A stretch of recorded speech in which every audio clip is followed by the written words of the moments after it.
want to go on holidays to London now, are you? Scottish Labour leader Anas Sarwar is in a good mood. After being reduced to a single constituency in Scotland in the 2019 general election, his party is now the biggest in the country, with 37 out of 57 seats. Thanks to the trust that people of Scotland have put into Scottish Labour, we have delivered a record result. Our worst result since 1910 at the last general election. We came fourth in the last general election, electing only one Scottish Labour MP, to today not just winning the election in Scotland, not just being the largest party in Scotland, but winning an overwhelming majority here in Scotland. By the time the votes were being counted, the exit poll had predicted a bumper night for Labour and a dismal one for the main pro-independence party, the SNP. But the final result in Scotland was even worse for the SNP than the exit poll suggested. They were reduced to only 9 seats.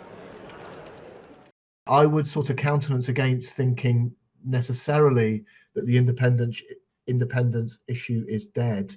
Mark Diffley is a polling expert who says there's a disconnection between support for independence and support for the SNP. Support for independence is still quite high, so it's still about 45% on average in opinion polls in Scotland, but support for the SNP is now down to 30%, as evidenced by last night's general election result.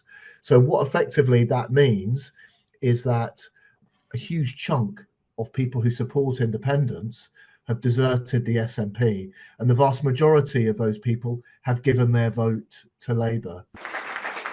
SNP leader and First Minister of Scotland, John Swinney, now faces possibly the toughest test of his political career, persuading pro-independence voters who on Thursday opted for Labour to vote SNP in the 2026 Scottish elections.